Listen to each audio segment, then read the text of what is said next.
ఎన్నికల నేపథ్యంలో ప్రతి నియోజకవర్గ ప్రసంగాల్లో కూడా రేవంత్ రెడ్డి ప్రమాణాలు చేశారు. దాదాపుగా 2 లక్షల రుణమాఫీ చేయకపోతే ప్రభుత్వం మీద అబాసు పడే అవకాశం ఉన్న నేపథ్యంలో 2 లక్షల రుణమాఫీ విషయంలో రేవంత్ సర్కార్ తీవ్ర కసరత్తు చేస్తోంది. ఎక్కడి నుంచి నిధులు సమకూర్చుకోవాలి, ఏ రకంగా సమకూర్చుకోవాలని ఒకవైపు, మరోవైపు ఈ రుణమాఫీలో ఎంతమందికి లబ్ధి చేకరబోతోంది, ఎన్ని రకాలుగా దీనిలో రైతులకు సంబంధించి రుణమాఫీ చేయాల్సి ఉంటుందన్న రకంగా పూర్తి స్థాయి ప్రణాళికలు రూపొందిస్తున్నారు. వివిధ అన్ని అంశాలు కూడా క్రోడీకరించి దీనికి సంబంధించి ఒక్కొక్కటిగా బయటికి చూస్తే కనుక అందరూ షాక్ అవ్వాల్సిన పరిస్థితి. ఎందుకంటే అధికారులకు సంబంధించి కొత్త కొత్త ప్రతిపాదనలు తయారు చేస్తున్నారు.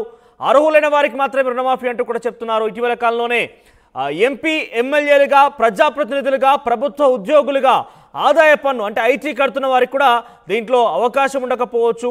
సో కేవలం సామాన్య పంట పండించేటువంటి రైతులకు మాత్రమే ఇందులో అర్హత ఉండే అవకాశం ఉంది. ఇక సరికొత్తగా మరొక అంశం చూస్తున్నాం.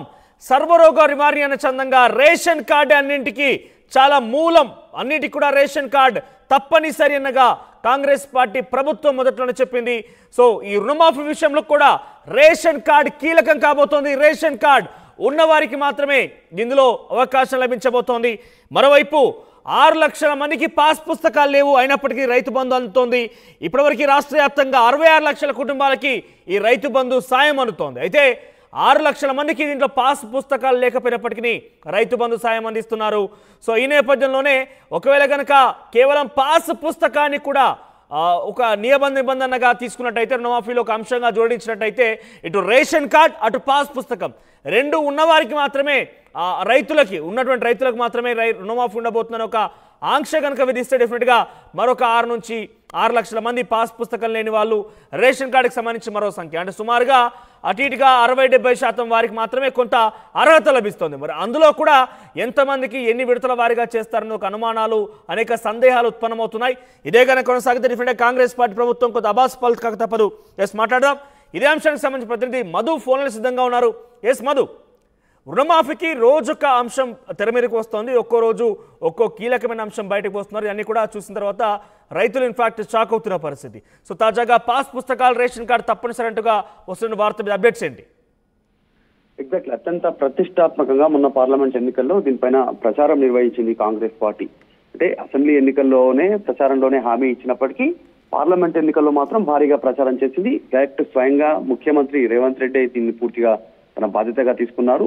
ప్రతి బహిరంగ సభలో, ప్రతి నియోజకవర్గంలో, పార్లమెంట్ నియోజకవర్గంలో ఆయన దీన్ని ప్రస్తావిస్తూ ఛాలెంజ్లు, తర్వాత దీనికి సంబంధించినటువంటి ప్రతి ఛాలెంజ్ల పైన దీనిపైన భారీగా ప్రచారం నిర్వహించారు. ఆగస్టు 15 లోపల రైతుల రుణమాఫీ, 2 లక్షల రుణమాఫీ, అది కూడా డిసెంబర్ 2023 డిసెంబర్ 9వ తారీఖు వరకు ఎవరైతే రైతులు రుణం తీసుకున్నారో వారందరికీ ఒకటే దఫాలో రుణమాఫీ చేస్తామనేటువంటిది ప్రభుత్వం హామీ ఇచ్చింది. ఈ అంశానికి సంబంధించి ఇప్పటికీ కసరత్తు కొనసాగుతా ఉంది. నిధుల సమీకరణ, దీనికి సంబంధించినటువంటి ప్రత్యేకంగా ఏ రకంగా దీని నిధులు సమకూర్చుకోవాలి, ప్రభుత్వం ఆదాయం పెంచుకోవాలనేటువంటిది. సో ఇదంతా ఒకవైపు జరుగుతుండగానే అసలు రైతు రుణమాఫీ ఎవరికి ఇవ్వాలి అనేటువంటి దానిపైన మార్గదర్శకాలు సిద్ధమవుతున్నట్టుగా తెలుస్తా ఉంది. దీనిపైన సమాచారం అందుతా ఉంది. ఆదాయ పన్ను అంటే ఐటీ రిటర్న్స్ ఎవరైతే ఫైల్ చేస్తా ఉన్నారో వారిని దీని నుంచి మినహాయించేటువంటి అవకాశం ఉంది. ప్రభుత్వ ఉన్నత ఉద్యోగులను, తర్వాత ఆల్రెడీ దీనికి రైతుకు పాస్బుక్ సంబంధించినటువంటి వారికి, తర్వాత రేషన్ కార్డు ఉన్నటువంటి వారికి ఇవ్వాలి, మిగతా అందరినీ ఎక్స్క్యూజ్ చేయాలి దీంట్లో నుంచి అనేటువంటి ఒక ఆలోచన చేస్తా ఉంది ప్రభుత్వం. ఎంపీలు, ఎమ్మెల్యేలు, పెద్ద స్థాయిలో ఉన్నటువంటి ప్రజా ప్రతినిధులని దీని నుంచి మినహాయించాలనేటువంటి ఒక అభిప్రాయాన్ని కూడా ప్రతిపాదించినట్టుగా సమాచారం అందుతా ఉంది. మొత్తానికైతే 2 లక్షల రైతు రుణమాఫీకి సంబంధించి ప్రభుత్వం కసరత్తు చేస్తూనే దీనికి కోత విధించేటువంటి దిశగా అడుగులు వేస్తా ఉంది. అనుకున్నట్టుగా రైతులు ఎవరైతే రుణం తీసుకున్నారో 2 లక్షల రుణమాఫీ వారందరూ దీంట్లో అర్హులయ్యేటువంటి అవకాశం ఉండకపోవచ్చు అనేటువంటిది చర్చ జరుగుతా ఉంది. దానికి రేషన్ కార్డు, పాస్బుక్లు, వారి ఆర్థిక స్థితిగతులు వీళ్ళన్నీ దృష్టిలో పెట్టుకుంటున్నారు. ఒకవేళ కనుక అదే రైతు గతంలో కనుక ఐటీ రిటర్న్ చేసినా, ఆ ఇంట్లో ఆల్రెడీ రైతు పేరిట అంటే గవర్నమెంట్ ఉద్యోగి అయి ఉండి రైతే అయి ఉండి వ్యవసాయం చేస్తూ కూడా ఆయన ఐటీ రిటర్న్ ఫైల్ చేసినా వీరందరూ అనర్హులుగా మిగిలిపోయేటువంటి అవకాశం ఉంది. మరొక 2-3 రోజుల్లో దీనికి సంబంధించిన దానిపైన ఒక క్లారిటీ దిశగా ప్రభుత్వం నిర్ణయం తీసుకుంది. ఆల్రెడీ ఇది ఇప్పుడు ఆగస్టు 15 లోగా అంటున్నారు కాబట్టి దీనిపైనే ప్రత్యేకంగా దృష్టి పెడతా ఉన్నారు. లబ్ధిదారులు ఎంతమంది అనేటువంటి దానిపైనే ఇప్పుడు కసరత్తు కొనసాగుతా ఉంది. ఇప్పుడు ఉన్నటువంటి మొత్తం 66 లక్షల మంది లబ్ధిదారులు ఉంటే దీంట్లో 2 లక్షల రైతు రుణమాఫీ పొందేటువంటి అర్హులైనటువంటి రైతులు ఎంతమందిని గుర్తిస్తారు, ఎంతమంది ఫిల్టర్ అవుతారు, అసలైనటువంటి లబ్ధిదారులు ఎంతమంది అనేటువంటి దానిపైన చర్చ కొనసాగుతా ఉంది. ఈ రోజు అందుతున్నటువంటి సమాచారం ప్రకారం రైతు రుణమాఫీ ఆగస్టు 15వ లోపల అందరికీ ఆ రైతు రుణమాఫీ చేయడం అనేటువంటి సాధ్యమయ్యేటువంటి విషయం కూడా కనిపించట్లేదు అనేటువంటిది చర్చ జరుగుతా ఉంది. దఫాలుగా ఒక స్టేజ్ వైజ్ గా రైతు రుణమాఫీని క్లియర్ చేయడానికి ప్రభుత్వం సిద్ధమవుతోంది. దానికి సంబంధించిన నిధుల సమీకరణ చేస్తా ఉన్నటువంటి పరిస్థితి చూడాలి. దీనికి సంబంధించి మరికొంత పూర్తి స్థాయి క్లారిటీ రావాల్సినటువంటిది. కాంగ్రెస్ అధికారంలో వచ్చినప్పటి నుంచి పరిగణలోకి తీసుకుంటే ఇప్పటి వరకు మరి దీనిపైన చర్చ అయితే కొనసాగుతోంది. 2 ఎన్నికలు అయిపోయాయి. అసెంబ్లీ, పార్లమెంట్ అయిపోయిన తర్వాత స్థానిక సంస్థల ఎన్నికల ముంగట ఇది చాలా ప్రభావం చూపే అవకాశం ఉంది. రైతులకు సంబంధించి గ్రామీణ స్థాయిలో భారీగా రైతాంగం దీనిపైన దృష్టి పెట్టే అవకాశం ఉంది, చర్చించే అవకాశం ఉంది. కాబట్టి ప్రభుత్వం ఎలాంటి నిర్ణయం తీసుకుంటుంది చూడాలి. కాకపోతే పూర్తి స్థాయి చర్చ చేసిన తర్వాతనే దీనిపైన ఒక అధికారిక ప్రకటన ప్రభుత్వం బయటికి వెలిబుచ్చే అవకాశం కనిపిస్తా ఉంది. Right, thank you Madhu, thank you for the updates. ఇక ఓవరాల్ గా రుణమాఫీ విషయంలో రాష్ట్ర ప్రభుత్వం కసరత్తు చేస్తోంది. 2 లక్షల రుణమాఫీ విషయంలో 15 ఆగస్టు లోపుగా దీన్ని పూర్తి స్థాయిలో అమలు చేస్తామంటూ కూడా రేవంత్ రెడ్డి హామీ ఇచ్చారు. సవాళ్లు ప్రతి సవాళ్లు కొనసాగాయి. పెద్ద ఎత్తున దీనికి సంబంధించి ఒక రాజకీయ ప్రకంపనలు కూడా అప్పట్లో పెద్ద ఎత్తున జరిగిన పరిస్థితి. అయితే తాజాగా రోజుకో అంశం వెలుగులోకి వస్తోంది.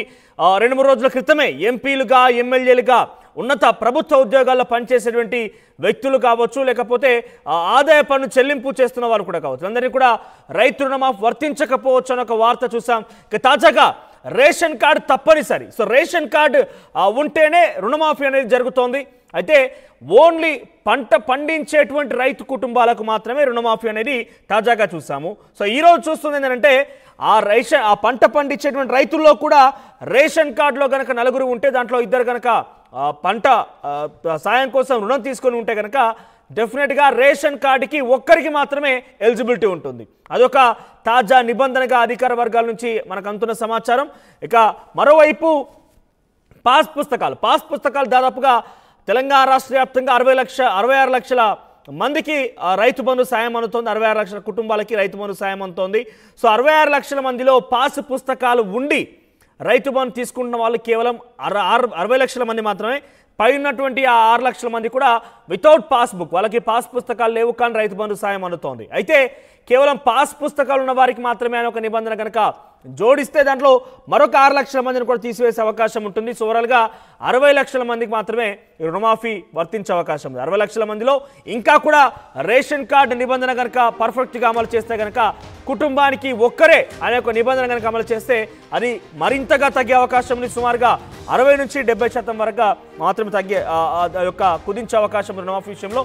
సో ఏదేమైనా కూడా రుణమాఫీ అనేది చాలా కీలకంగా మారింది. తెలంగాణ రాష్ట్రంలో రాష్ట్ర ప్రభుత్వం ఇచ్చింది హామీ, సవాలు ప్రతి సవాళ్ళు, ఏకంగా రాజీనామాలకు సైతం సవాల్ చేసినటువంటి హరీష్ రావుకు సంబంధించి కూడా ప్రతి సవాల్